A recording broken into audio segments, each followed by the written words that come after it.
Sweden, NATO forces and Norway. train.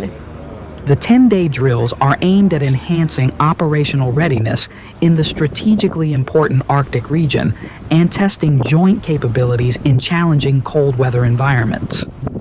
At the center of the exercise is the Danish frigate HDMS Niels Juel, F363, seen at sea with personnel preparing for operational drills. Life rings bearing the vessel's name, the Danish flag waving proudly on deck, and an array of weapons along the deck's edge set the scene for a high-intensity training environment. NATO personnel are observed scanning the horizon with binoculars, while helicopters fly overhead in coordinated maneuvers. The Chief of Joint Arctic Command, Major General Søren Andersen, emphasized the strategic importance of Greenland and the Faroe Islands in Denmark's defense posture. The Danish defense has the task to defend the Kingdom of Denmark, and that includes also Greenland and the Faroe Islands, and that is what we are going to do. So, in order to defend Greenland, we have to train in Greenland, and that's why we are doing this last week, and also this week when we train there, Andersen said during a press briefing on the frigate's deck. The drills feature multiple operational components, including boarding exercises, infrastructure protection, drone deployments, search and rescue operations, marine environmental protection, and disaster response. NATO forces also train in rigid inflatable boats and coordinate closely with helicopters and naval patrol vessels for air-sea operations. Icebergs floating nearby underscore the extreme conditions in which these forces operate. France has deployed the support vessel FS Garonne, along with drones and mountain infantry, while Germany contributes observer teams to monitor the exercises. The collaboration emphasizes NATO's commitment to a unified, multinational defense strategy in the Arctic. When asked whether the United States could conduct more exercises in Greenland, Andersen stated, "They can do that. It's part of the 51 treaty that they have the possibility to expand the activities up here if they want to or need to. I don't think that would be a problem." Looking ahead, the Chief of Joint Arctic Command noted potential threats in the region.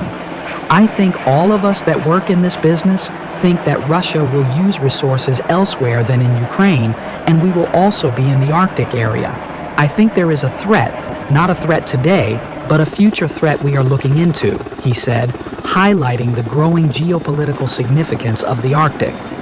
The strategic importance of Greenland has intensified following renewed attention from the United States. Former President Donald Trump has publicly expressed interest in the island, citing national and international security concerns, and has not ruled out the use of force to secure control over the territory. This backdrop reinforces the significance of NATO's exercises and the necessity of multinational readiness in the region. The drills also serve as a platform for testing interoperability among NATO members and allied forces. Soldiers practice coordinated maritime operations, including boarding and securing vessels, joint air and sea maneuvers, and rapid response to simulated emergencies. These exercises aim to ensure that NATO forces remain prepared to respond to both military and environmental challenges in one of the world's most demanding operational theaters. As Arctic Light 2025 continues, the Royal Danish Navy, along with allied forces, demonstrates its commitment to protecting territorial integrity, safeguarding critical infrastructure, and enhancing multinational coordination in the increasingly contested Arctic region. With the combination of naval assets, fighter jets, helicopters, and special operations forces, the exercise underlines the strategic readiness and resilience of NATO's northern flank.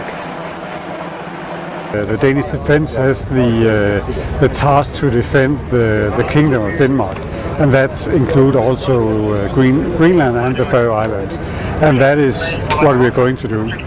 So in order to defend Greenland, we have to train in Greenland, and that's what we are doing this last week and also this week where we train that. They can do that. It's part of the 51 treaty that they have the possibility to expand their activities up here if